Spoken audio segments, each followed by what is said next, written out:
Hi everyone and welcome back. We're about to head into episode 14 of SOTUS. Kong, Pop and Artite are together now. They're gonna try a relationship. We're now seeing how everything has culminated together. These are the loose ends that need to be tied up, such as their actual relationship and what it means, the side characters and what their relationship means. The acting in this is superb, especially when you think 4+ years has passed, because obviously when they film it and then it's released, and how much they have grown all as actors,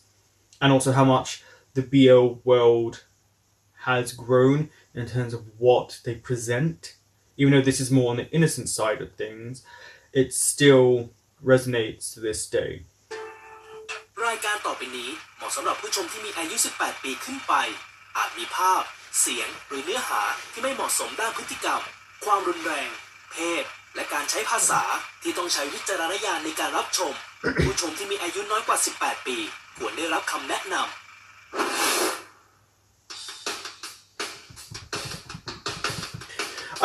They repeatedly say this has been exaggerated, but I've seen interviews with Singto and Chris, and they make it sound like it's more or less what you see. Maybe not 100 sit-ups or runs around the lap, around the field.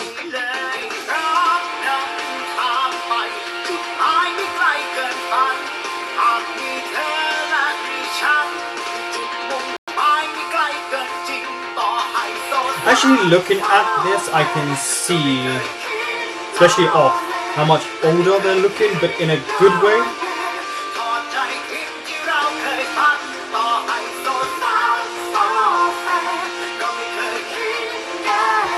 Especially this one.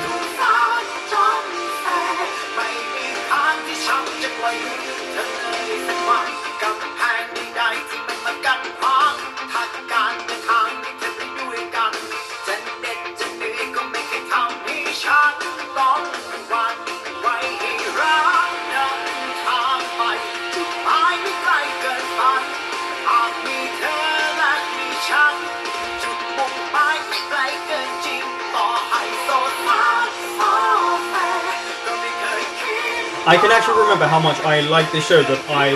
went onto Spotify and downloaded this song to listen to.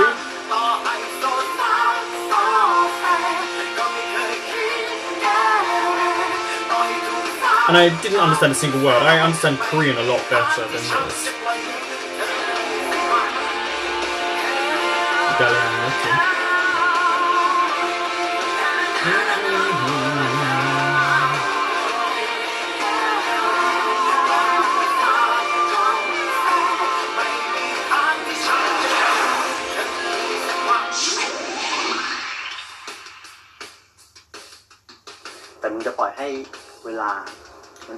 So I gathered this might have been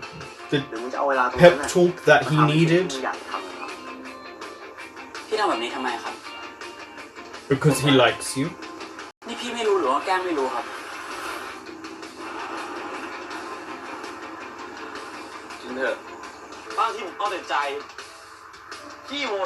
Yeah, but you know what? Everyone can be selfish. There's nothing wrong with that as long as you don't hurt people all the time with it.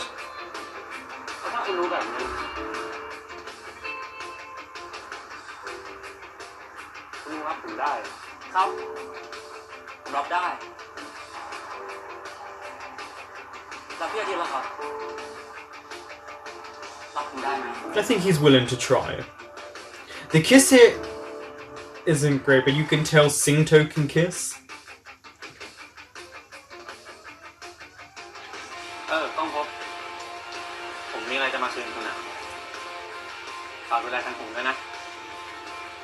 They have each other's hearts. His reaction to it.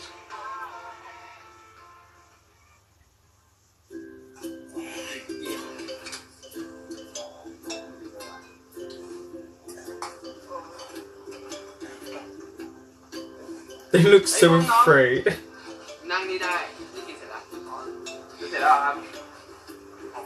It's strange to see New like that because he is the complete opposite of his character. Oh, he wants something. ไอ้ไบร์ทมึงหวังผลตอบแทนใช่ไหมมึงหยุดเลยนะไอ้ไบร์ทกูรู้ความคิดมึงสิ้นเดือนเนี่ยงานแต่งพี่ Yeah, he wants something. ให้มึงใช่ไหม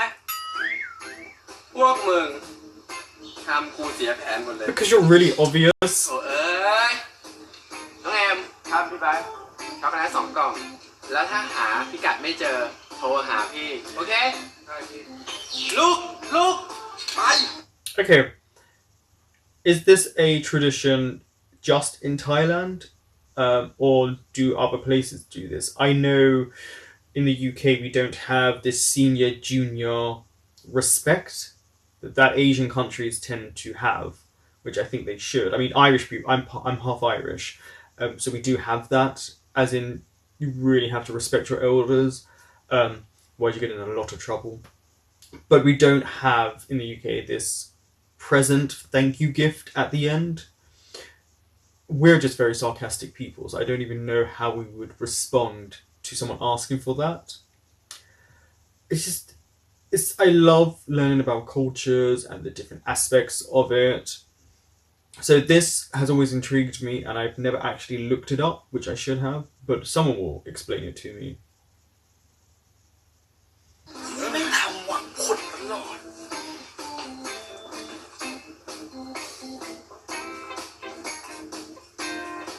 Okay, so we have the main group of friends. He's so shy around Kong Pop now. คือวันเสาร์นี้ว่างไหมครับคือผมมีของที่อยากได้อยู่แล้ว Oh, you want to go on a date? ถ้าคุณว่างครับไปเป็นเพื่อนผมหน่อยได้ไหมได้สิครับ I hope everyone can pick up on this, not us. I mean, the group of friends. เดี๋ยวครับ PM? Did he mean AM? เรียกว่าชวนเดทป่ะครับไม่ใช่เว้ย Yeah, and that's a yes.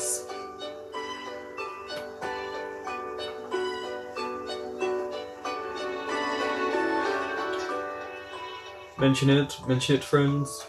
มึงไปกวนตีอะไรพี่เขาเปล่าวะไปกล่องดีนะเว้ยหมดช่วงเชียร์แล้วงั้นโดนดักแน่ Yeah, but he's hoping he's in trouble. ไม่ได้ทำอะไรสักหน่อย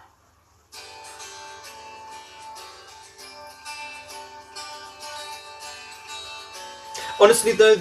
that style of writing, but the friends should have noticed. That's actually a con for this show. อะไรวะนี่ผมรีบมานะ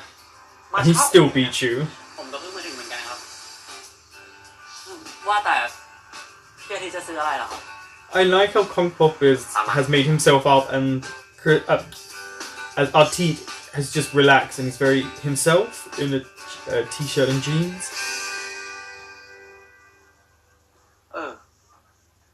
พี่ตั้มโทรมาบอกว่าปวดท้องได้2 เดือนแล้วนะ Oh wow! จริงเหรอครับ Pregnant already? เนี่ยผมว่าจะหาซื้ออะไรไปแสดงความยินดีซะหน่อยเอาเป็นการ์ดได้ไหมครับโอ้ย No more. รอบที่แล้วซื้อการ์ดไปเป็นไงอ่ะ Flowers, chocolates, whatever she likes because she's pregnant. ซื้อเป็นแบบพวกของเล่นดีไหมหรือว่าแบบพวกเสื้อผ้าดี You don't know what เดี๋ยวนะครับ the gender is. พี่อาทิตย์ยังไม่รู้เลยนะครับว่าน้องเป็นเด็กผู้หญิงหรือเด็กผู้ชาย You don't want to get the wrong thing. และอีกอย่างพี่ฝนก็เพิ่งท้องได้แค่2 เดือนซื้อตอนนี้จะไม่เร็วไปหน่อยเหรอครับ The stuffed toy isn't too early. ก็ซื้อเซอร์ไพรส์ล่วงหน้า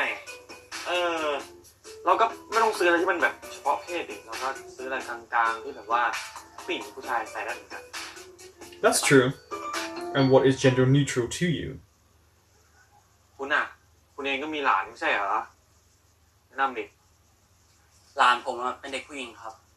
ก็คงชอบอะไรน่ารักแบบตุ๊กตาแต่ถ้าเป็นเด็กผู้ชายก็คงเป็นอีกแบบนึงยัง Depends. เคยคิดเลยนะครับว่าถ้าผมมีลูกผมอยากมีลูกชาย You know, you two could adopt a child in the future. I know Thailand isn't as progressive yet, but you know, maybe one day. พี่อาทิตย์ครับเมื่อกี้คุณว่าไงนะ He's already jealous and overthinking things. เพราะช่วงนี้คนเป็นแม่ต้องการสารอาหารลูกจะได้แข็งแรงดีงั้นถ้าเป็นอาหารเสริมเราไปซื้อแถวหอดีไหมครับจะได้ไม่ต้องแบกตามนั้นแหละ I've paused it again, but I think it's because there's a point I want to bring up, which is Artit is very insecure as a person. I think it's because he's such a stickler for the rules and he doesn't want to overstep his mark, but also they do this in BLs, which is the one who tries hard to get tends to fall harder for the person, and then they give all of themselves. Look at Artit, look at Nok, look at, I guess, Sarawat, Pete. You know, they tend to do this in these type of shows, which is the male bravado one tends to give in and give everything, and here we're seeing Artit's insecurities in that already he feels he's not good enough for Kongpop and he will lose him, because it seems as if with what Kongpop is saying that maybe it's just a passing fancy of an attraction right now. It's just a great little subtle nuance in this character of Artit, because the actor does such a good job in portraying the insecurities of a character that you would think would have a bit more of self-assurance, being Elite Hazer, being as intelligent as Artit is, how nice he actually can be to the people around him, but as human beings we do have insecurities and it's nice to see them displayed.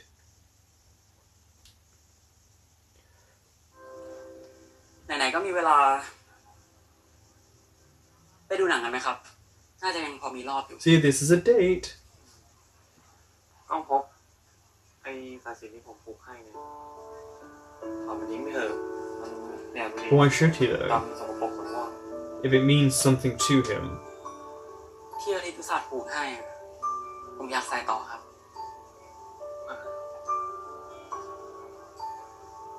No, he's embarrassed.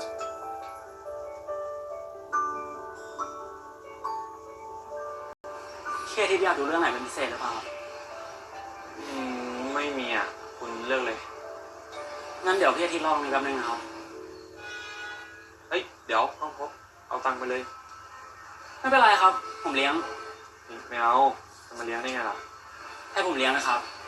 มาเดทกัน Hey, look, yeah, it's a date.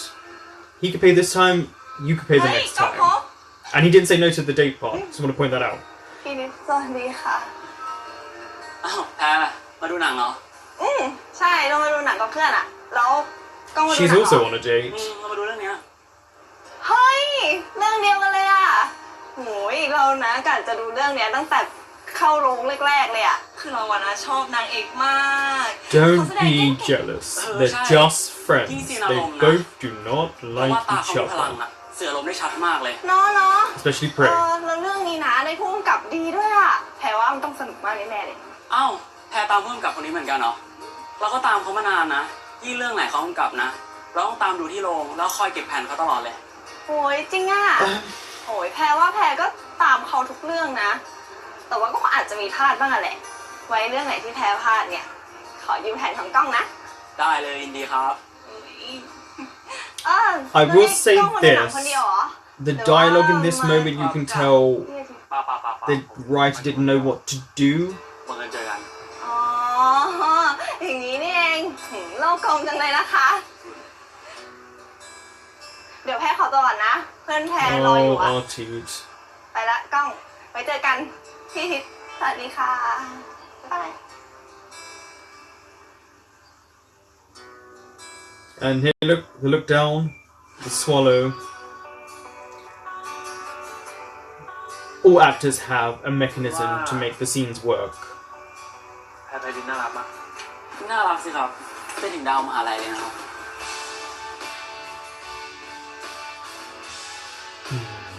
no reason to be jealous.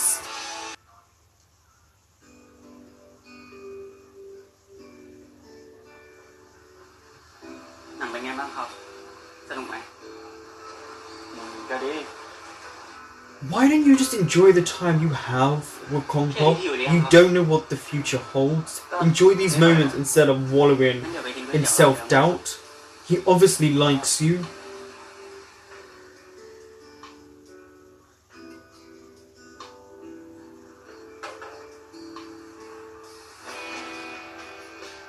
I actually want really spicy food right now. Should make curry later. Sorry, the food. I get hungry a เป็น lot. อะไรหรือเปล่าครับไม่สบายหรือเปล่า เปล่า No, he's just steeped in jealousy. หรือว่าหนังที่ผมเลือกไม่สนุก ก็สนุกดีนะ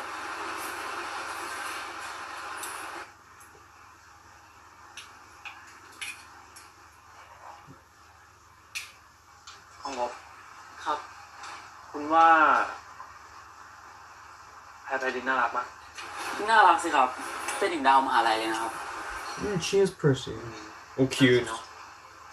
น่ารัก However you want to describe it. เห็นเพื่อนผมบอกว่ายังไม่มีนะครับ Oh, no, she doesn't have a boyfriend. นี่ผมมีเบอร์เขาด้วยนะ ผมได้มาตอนที่เขามาขอลายเซ็นนะ Okay. เหรอครับ ดีจังเลยนะครับ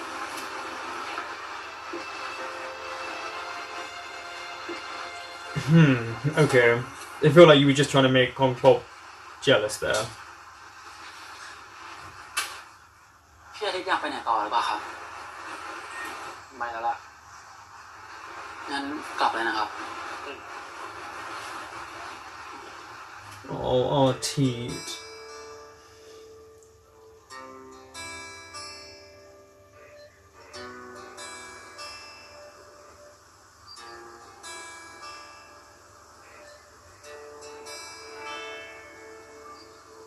He's in his own world. พี่อาทิตย์เป็นไรบ้างเนี่ย ผมไม่เป็นไรอ่ะ ไม่ต้องห่วงหรอก I guess you can also, because they're both, the characters are very young, so it's also a young reaction like that. I think when you get older, you don't react that way. If you're mature. โอ้ยเห็นใจไม่หน่อยดีวะเอ็มเดือนหน้าแต่งพี่นะเว้ยของ มึงแหละต้องเห็นใจกู มึงก็เห็นอยู่พี่ไปเขาขออะไร ช็อกโกแลต2 กล่องใหญ่ กูหมดตูดพอดีดิวะแต่ว่า What, 2 boxes of chocolate? I don't think so. ต้องซื้อของให้สายโค้ดอีกใช่ไหม อืม อ้าวกล้อง อ่ะ อ้าวแพ้ โต๊ะมี Hello. คนจองต่อไหมอ่ะ อ๋อ เรากำลังจะลุกอยู่พอดีเลยอะแพร ขอบคุณนะ ก็แต่ว่าตอนนี้เพื่อนแพรซื้อของอยู่อ่ะ เดี๋ยวรอเพื่อนแพรแป๊บนึงตอนนี้ให้น้องด้วย Oh, look, there's Bright. เอ็มกินข้าวเสร็จยังเนี่ย แล้วครับ กินเสร็จแล้วรีบๆลุกเลย เดี๋ยวน้องแพรเขาไม่มีที่นั่ง ส่วนน้องแพรครับ กินข้าวหรือยัง ถ้ายังเนี่ย บอกพี่เลย เดี๋ยวพี่ไปซื้อให้ โอเคไหม No, she's okay. She's got food right there in front of you. คือ That was weird writing. ไอเอ็ม มึงอย่าทำหน้าแบบนั้น ช็อกโกแลต2 กล่อง เดี๋ยวกูลดให้2 เดียว โอเคป่ะเรียกดีพี่งั้นน้องแพรกินกับพี่นะ She's not พอดี interested. ว่าแพรมาจองโต๊ะให้เพื่อนนะครับ แล้วถ้าพวกพี่จะนั่งด้วย ผมกลัวว่าจะนั่งกันไม่พอ อ๋อ Oh, look how jealous he is. ด้วย นี่กิ๊กกันปะเนี่ย โอ้โห แค่นั่งแค่นี้ไม่ได้เลย โอเค ไม่เป็นไร แพรจะนั่งนะครับ เดี๋ยวพวกพี่ไปนั่งโต๊ะอื่นก็ได้ เนาะกิ๊กรับ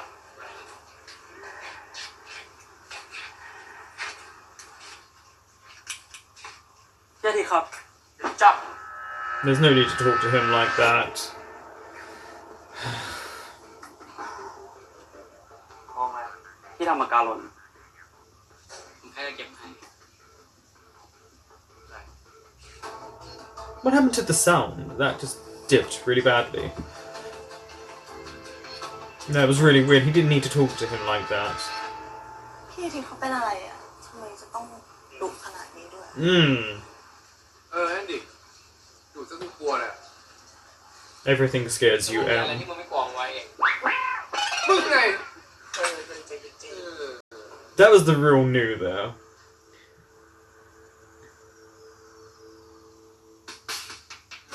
แต่ความสัมพันธ์ระหว่างผู้ชายกับผู้ชายอ่ะมันมีข้อจำกัด There's always a boundary in relationships. มันก็ต้องสิ้นสุดลงอยู่ดีอะแต่ถ้าเกิดมันจะเป็นอย่างนั้นน่ะกูปล่อยเขาไปเจอคนที่มันดีกว่ากูไม่ดีกว่าวะ That's a really nice shot. And see, look, these two are definitely the closest in their friendship group. Is the camera supposed to be that's a representation that he's not almost like it's he's out of his own body experience? หรือมึงทะเลาะกับแฟนมาเนี่ยเฮ้ย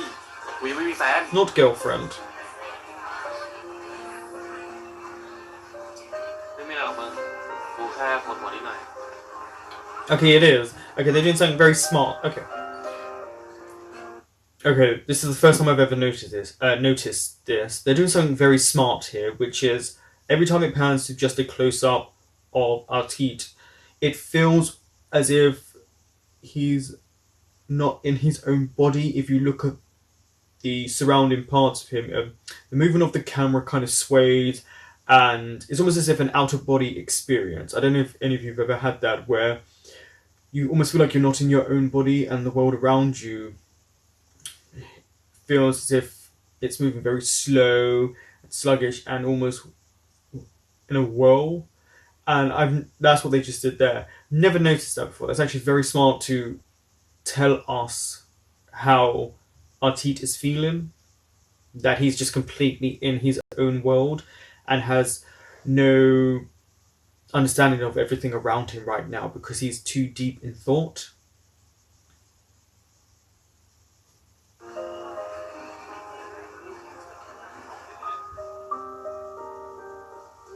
หายปวดหัวยัง He doesn't have a headache. ตัวยาวให้ไหม That was nice of him. แล้วไอ้เปรมอ่ะไอ้เปรมนั่งทำรีพอร์ตอยู่ข้างในบ้านแอาทิตย์มึงมีอะไรอ่ะบอกกูได้นะเว้ย Yeah, there's something.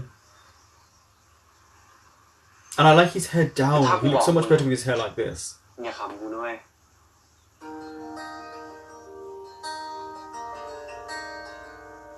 It's about time he told someone. Keeping it in for so long and not having anyone to express those feelings to can be really draining. คือกูจะพยายามไม่คิดมากนะเว้ยแต่ความสัมพันธ์ระหว่างผู้ชายกับผู้ชายอ่ะมันมีข้อจำกัดอยู่มากว่ะไหนจะเรื่องครอบครัวสังคม I mean, those are issues, yeah. ว่าสุดท้ายแล้วความสัมพันธ์ระหว่างกูกับเขามัน You should live in the moment and not the future. แต่ถ้าเกิดมันจะเป็นอย่างนั้นน่ะกูปล่อยเขาไปเจอคนที่มันดีกว่ากูไม่ดีกว่าวะ Maybe he doesn't think anyone is better. เวลาเขาอยู่ด้วยกันน่ะไม่เหมาะสมกับกูอีกเอาจริงป่ะแล้วมึงเสียใจเหรอที่อยู่กับเขาอ่ะ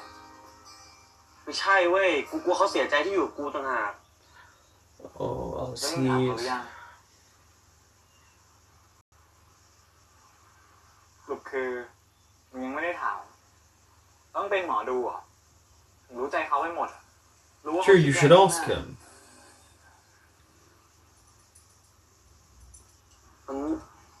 มันไม่ใช่อย่างนั้นเว้ยคือกูแค่ห่วงอนาคตเขาเฉยๆอะ Shows that he's คิดถึง caring. อนาคตที่มึงมองไม่เห็นมากกว่าคนที่อยู่ข้างหน้ามึงเนี่ยนะและอีกอย่างนะไออาการที่มึงหงุดหงิดเวลาที่มึงเห็นคนอื่น Yeah, you're jealous. มันไม่ใช่อาการอิจฉานะเว้ยแต่ศัพท์เทคนิคอะเขาเรียกว่าหึงหมอเพื่อนเฮ้ยเอ็มน็อตกูไม่ได้หึงนะเว้ย Yes, you are. เรื่องของมึงเถอะแต่ถ้ามึงมีอะไรอ่ะก็อย่าลืมบอกเขาไปตรงๆ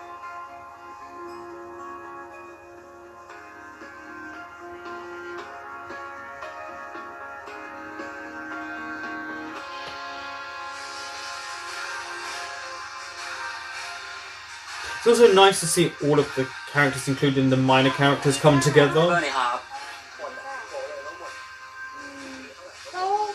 พี่อาทิตย์ไม่มาด้วยเหรอ พี่อาทิตย์เหรอพี่อาทิตย์เขาโทรมาบอกหนูว่าวันนี้ทำบุญที่ต่างจังหวัดวันนี้คงมาไม่ทันหรอกค่ะ เฮ้ย มีเรื่องเซอร์ไพรส์ว่ะตาย แหนพวกมึงสามตัวเนี่ยบอกจะไม่มาไง ไหนมาทำไมครับ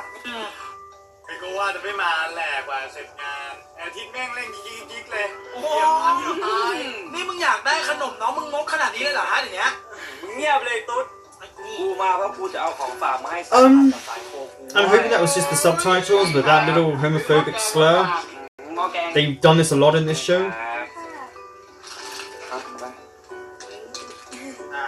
อะไรของมึง Didn't he just have some? ขอบคุณมากครับผม น้ำใจเต็มถูกเสียถูกพ่อแหม งั้นเดี๋ยวมานะ เดี๋ยวครับพี่อาทิตย์รู้สึกผมมีของจะให้ครับ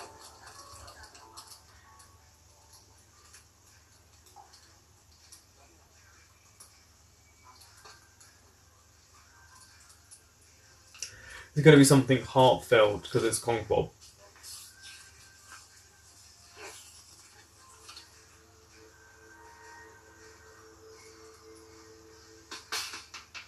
พี่อาทิตย์ครับ ผมเคยบอกกับพี่ไว้ว่า ผมอยากให้พี่เขียนจดหมายรักให้ผม แต่วันนี้ผมขอเป็นคนเริ่มเขียนแทน หวังว่าพี่คงจะไม่โกรธที่ผมทำตัววุ่นวายไว้ ความจริงผมมีอะไรอยากจะบอกกับพี่อาทิตย์ตั้งมากมาย แต่ผมกลัวว่าหน้ากระดาษจะไม่พอ และผมก็ไม่รู้จะสรรหาคำไหนมาบรรยายความรู้สึกของผมดี เพราะมันคงแทนคำขอบคุณจากใจผมได้ไม่หมด ผมอยากขอบคุณความใจดีของพี่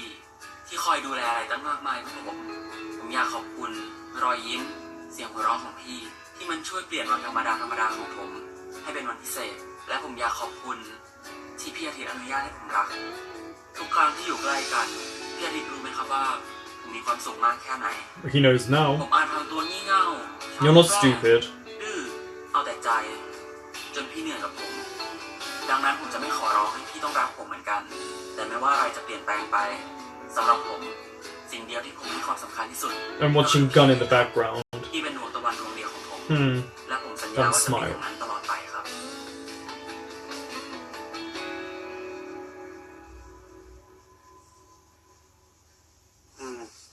ขอบใจนะส่วนผมก็ Mm-hmm. อยากให้คุณเหมือนกัน แต่เอามือมาก่อน Nope. The other one. ข้างนู้น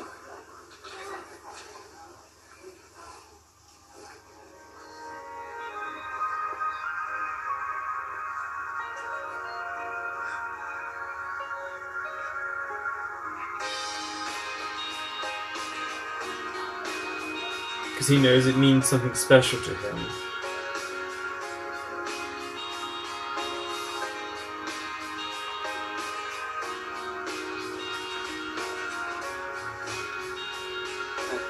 โอ้ให้หน่อย Just watch them in the background below. Yeah, look at them.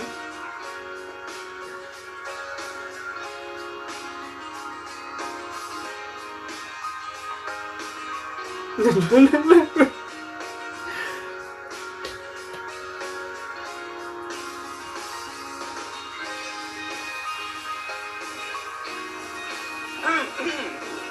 ใส่ลายเดียวกันเลยนะครับผม Mm-hmm. ทำเหมือนเป็นแฟนกันหรือเปล่าครับเนี่ย แล้วไงวะทำไมคนเป็นแฟนกันเว้ย โอ้ย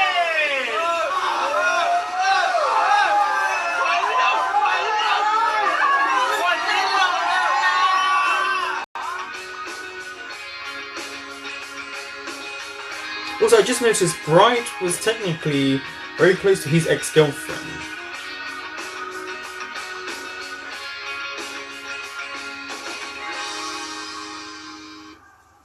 ทำกูเซอร์ไพรส์จังวะเพื่อน Oh, here we go. เซอร์ไพรส์อะไรวะตกลงเป็นแฟนกับก้องพบจริงฮะ Mm-hmm.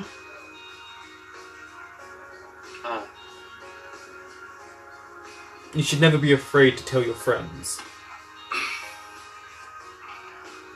technically he liked a guy. It just never come to fruition. เฮ้ยกล้องมึงคบกับกูมาตั้ง4 ปีแล้วอะไม่เห็นเคยบอกแล้วว่าชอบผู้ชาย It's because apparently he doesn't. ไม่ได้ชอบผู้ชายผมชอบพี่อาทิตย์ เอ้ามันก็เหมือนกันปะวะ มันไม่เหมือนกัน Thank you for saying that, Em. ก็ถ้าไม่ใช่พี่อาทิตย์กูก็ไม่ชอบ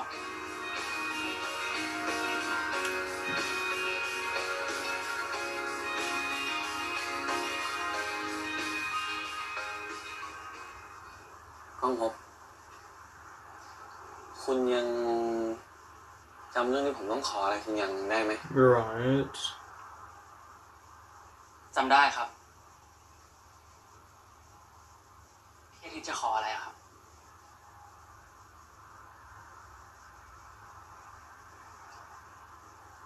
จริงๆแล้ว ผมก็ไม่รู้หรอกนะว่า Mm-hmm. อนาคตต่อไปข้างหน้ามันจะเป็นยังไงแต่ผมขอ ให้คุณรู้ไว้ว่า ตอนนี้ นาทีนี้ Mm-hmm. คุณคือคนที่ผมรู้สึกพิเศษมากกว่าคนอื่น แล้ว That's really sweet. คุณคือคนเดียว ที่ผมรัก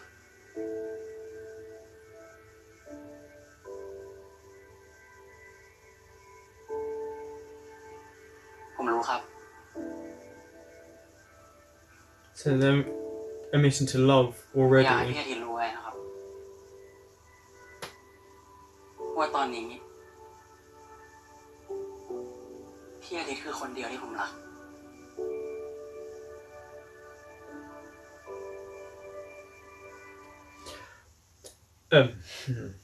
Okay, I'm pausing it here. Before this moment happens, in case some of you haven't seen this, go and watch the extended version of, yes, the kiss that's about to happen. Honestly, you can really see how much better it is than this final product. This final product is still good, but when I say that Singto can kiss, just watch that to realize he can kiss.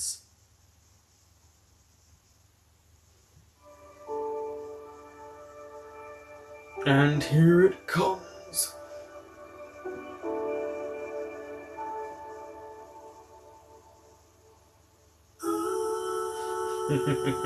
It's almost like a little heart. มันเกินกว่ารักมันมากกว่าคำพูดจาใด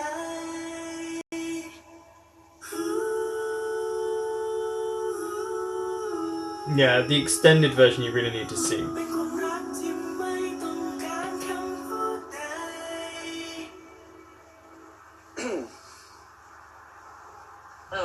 พี่อาทิตย์ครับ Mm. ผมมีเรื่องอยากจะถามพี่อาทิตย์นะครับ Can I kiss you again? เรื่องอะไรหรอ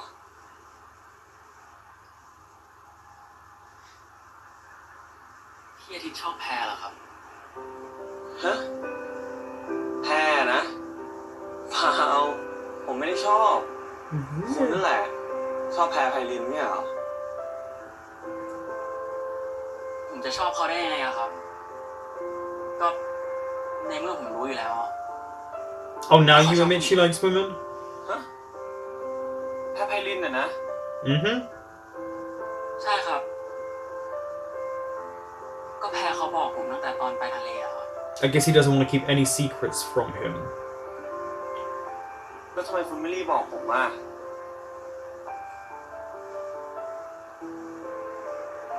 ก็ผมเห็นว่า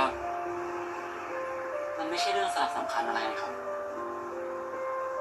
และอีกอย่างพี่อาทิตย์ก็ไม่ได้ถาม True. ทำไม Very อะครับ true. หรือว่าพี่อาทิตย์ถึง ไม่ได้ขึงเว้ย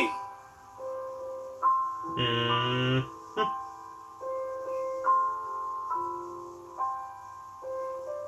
วันเสาร์ว่างไหม วันเสาร์ว่างครับ พี่อาทิตย์จะไปซื้อของอีกเหรอครับ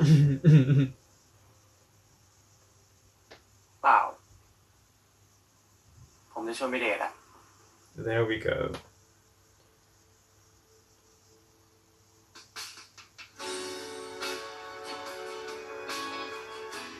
พี่อาทิตย์จำไม่ได้จริงๆเหรอครับ ไม่ได้ พี่อาทิตย์จำผมไม่ได้จริงๆเหรอครับ เอ้าสอบสัมภาษณ์เหรอ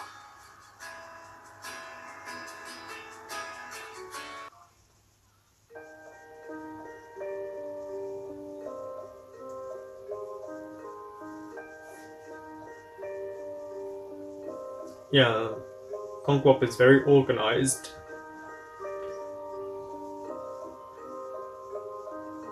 ข้าวกะเพราไก่ไข่ดาวไม่สุกพร้อมนมเย็น มาแล้วครับ พี่อาทิตย์รอนานคงหิวแย่เลยโทษนะครับวันนี้ Maybe he's not hungry for ไอ้ food. ขอบคุณมาก นี่ หน้าคุณตอนใส่ชุดนักเรียน ตลกดีนะ Okay. You were in a school uniform once. Most of us have been. ก้องพบ ผมถามคุณเลยดิ ถ้าคุณไม่ได้คิดจะเรียนคณะนี้แต่แรกเนี่ย ผมว่าใครก็ห้ามคุณไม่ได้ปะทำไมคุณไม่ไปเรียนคณะอื่นวะ ผมว่าอย่างคุณนี่สบายเลยนะ He is that พี่ intelligent. อาทิตย์จำไม่ได้จริงๆเหรอครับ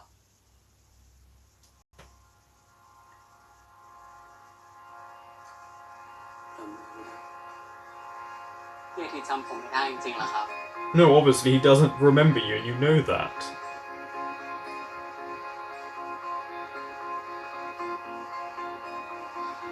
เดี๋ยวกล้องกลับเองได้ครับแม่ที่โรงงานกำลังยุ่งๆอยู่ใช่ไหมครับ ได้ครับ ถ้างั้นเดี๋ยวเสร็จแล้วเดี๋ยวกล้องโทรหาแม่แล้วกันครับ ครับ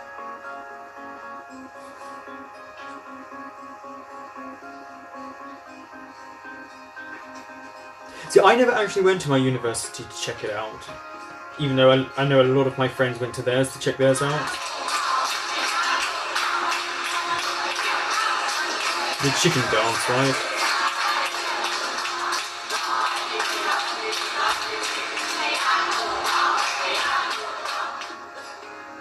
เอาอีกกล้อง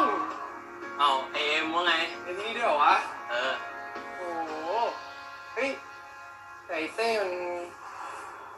บอกว่ามึงเรียนเศรษฐศาสตร์ไม่ใช่เหรอ พอดีกูต้องกลับไปช่วยงานที่บ้านอะ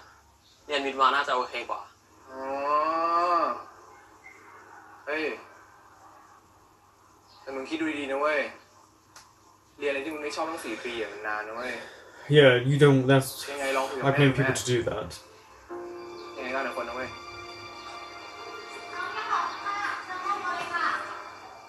พี่เขาเรียกเราอ่ะมึงขึ้นไปก่อนเถอะ กูจะไปเข้าห้องน้ำแป๊บ ตามนั้นกันนะ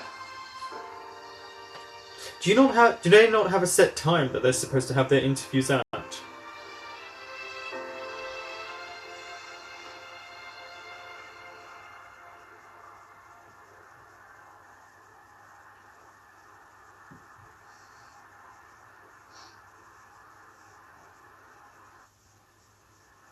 เอ้าสอบสัมภาษณ์เหรอ Mm-hmm. ครับ There's your future ทำหน้า boyfriend. แค่ขนาดนั้นทำไม สอบสัมภาษณ์เนี่ยนะ ตอนนี้พี่โดนเนี่ย พี่ได้คำถามว่า ที่บ้านพี่เลี้ยงสัตว์อะไร พี่ก็เลยตอบอาจารย์ว่า อ๋อ ที่บ้านผมเลี้ยงหมาโกลเด้นครับแต่ก็ถามตอบอีกนะว่า เนี่ยหมาที่เลี้ยงชื่อว่าอะไร พี่บอกอ๋อชื่อนกยูงครับอาจารย์เพราะว่าคือตอนเด็กเนี่ยพี่เลี้ยงปลาของนกยูงเนี่ยแล้วเหมือนกับว่าหมาพี่เนี่ยมันเอาหัวจุ่มลงไปใน Oh, that was ปลาหางน lovely. กยูงแล้วกินปลาหางนกยูงพี่เรียบเลยอาจารย์แกก็ขำแล้วบอกว่าเนี่ยสอบผ่านแล้วไปรอข้างนอกได้ง่ายไหม มึงก็ไม่ต้องไปเครียดสอบสัมภาษณ์มันก็เหมือนกับมายืนยันที่นี่ว่าเราจะเลือกเรียนที่นี่นะอะไรเงี้ยสอบแอดผ่านก็คือผ่านหมดแล้ว That's true. Yeah. The admission would say no. They didn't think you were qualified. ผมขอถามอะไรพี่หน่อยได้ไหมครับ ทำไมพี่ถึงเลือกเรียนวิศวะที่นี่ล่ะครับ ก ก็เพราะสอบติดไงเลยเรียน There was more to it than just that. คือตอนที่พี่เลือกแอดเนี่ยนะ พี่ก็เลือกมั่วๆซั่วๆไปงั้นน่ะ พี่คิดว่าเรียนอะไรที่ไหนมันก็เหมือนกันหมดอ่ะแล้วพี่ไม่ได้ชอบเรียนวิศวะหรอครับ ก็ไม่เชิงนะ จริงแรกๆพี่เรียนมันก็หนักอ่ะมันก็มีท้อบ้างอะไรเงี้ยแต่พออยู่ไปอยู่มามันก็เริ่มชินอ่ะ Yeah, แถมได้บรรยากาศ it's ที่ช่วย practice. ด้วย It's like a training mechanism. บรรยากาศ ก็บรรยากาศของมหาลัยบรรยากาศของคณะครูอาจารย์เพื่อนพี่น้อง Look how nervous มันให้ความรู้สึกอบอุ่น Pop is. แบบบอกไม่ถูกอ่ะมันเหมือนพี่รู้สึกอยู่บ้านนั้นแล้วมันก็ทำให้พี่รู้ด้วยนะว่าไอการจะเรียนอะไรที่ไหนเนี่ยมันไม่ได้เหมือนกันไปหมดซะทุกที่หรอกแต่ละที่นะมันก็มีความแตกต่างในตัวมันเองอ่ะ Yeah. อยู่ที่เราจะเลือกมากกว่า ถ้างั้นพี่ว่าดีแล้วใช่ไหมครับถ้าผมจะเลือกเรียนวิศวะที่นี่ อันนี้พี่ก็ไม่รู้ว่ะพี่ว่าบางทีเราเรียนไปเรียนมาอาจจะไม่ชอบมันก็ได้นะใครจะไปรู้อนาคตวะแต่ถ้าให้พี่เลือกอีกทีเนี่ยนะพี่ก็จะเลือกเรียนที่นี่แหละเพราะพี่ชอบที่นี่ I guess technically this might have been the moment that Kongpop technically fell for Artit. อะไรวะไม่มีเหตุบ้ามันก็ซ้อมไปก่อนก็ได้ปะวะฮะพี่ตั้มมาเหรอ Mm-hmm. โอเคเดี๋ยวกูรีบไปเฮ้ยน้องเดี๋ยวพี่ต้องไปก่อนแล้วอะเฮ้ยอ่ะกินหวานๆแก้เครียดสดชื่น Last bit of advertisement. พี่ไปก่อนนะ เดี๋ยวครับพี่ ขอบคุณนะครับ เฮ้ยจะขอบคุณทำไมเดี๋ยวยังไงเราก็มาเป็นรุ่นน้องคณะพี่อยู่แล้วไม่ใช่เหรอยินดีต้อนรับล่วงหน้าไว้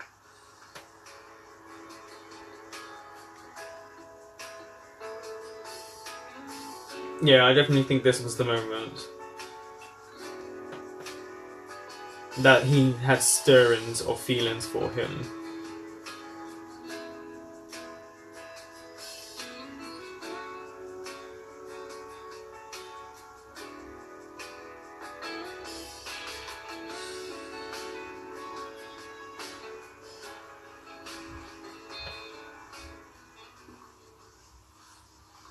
Áo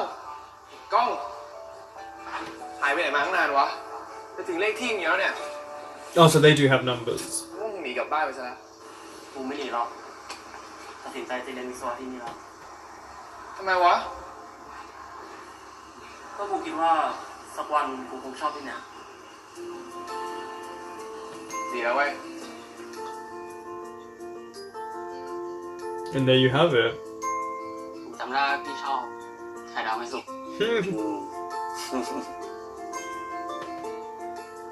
คุณไม่บอกผมอ่ะฮะ ก็พี่อาทิตย์ไม่เคยถามนี่ครับ Yeah, yeah. แล้วอีกอย่างพี่อาทิตย์เป็นคนบอกให้ผมเลือกคณะนี้เองนะครับ ไม่ใช่แหละผมจำไม่ได้เลยเนี่ยว่าเราเคยเจอกันมาก่อนนั่นแหละ Probably because it was just a passing moment for you.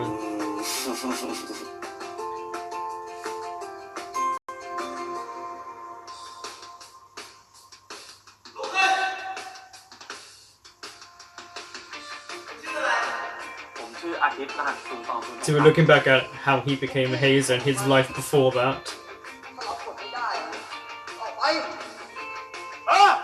ไปนะไป เป็นไงเหนื่อยไหม พี่อาทิตย์จะมาทำไมไม่บอกผมล่ะครับ ผมจะได้ไปรับ อ๋อผมแค่มาเอาใบทานสคริปต์อะเดี๋ยวกลับละดีเนาะปีคุณอะ Oh yeah. ผมนึกว่าจะมีแสบๆแบบรุ่นคุณสิ แต่แบบไหนครับ แต่แบบที่ว่าจะจับตัว ต้องพบ That was SOTUS episode 14. As you saw, I paused it in a few places to talk about certain things. I forgot I always forget how good this last episode is. It's only an episode to tie loose ends up and to let everyone know in the friendship group that Kongpop and Artit are dating, and to let Artit let go of insecurities that he has. I like that it kind of ended with a lot of conflict that was resolved, because it felt realistic for especially the character of Artit and the insecurities he faces, because he never thinks he's good enough. No matter who the person or the situation is, he always feels as if he's causing too much commotion. And then their paths were always intertwined, so they were destined to meet. And we as an audience also don't know that until that moment, that is why Kongpop stayed, especially as we know that is not what he originally wanted to study. It was also just great because we kind of got every single character that had been in the show, even if they were just in the background. It was just good to have them there as a reminder that they created the story as well and pushed it along. I mean, we have one more episode to go, but the acting from especially Krist, it's just something about the way he does shyness that really works for a character that's supposed to be a head hazer. But as soon as he's around Kongpop and he's in a good mood, he's incredibly shy and very bashful. But we also just had the whole instance of him doubting himself, but not expressing that, and he should express it, otherwise you will cause friction in a relationship. Thank you for watching. That was SOTUS episode 14, and I will be back next week with the final episode.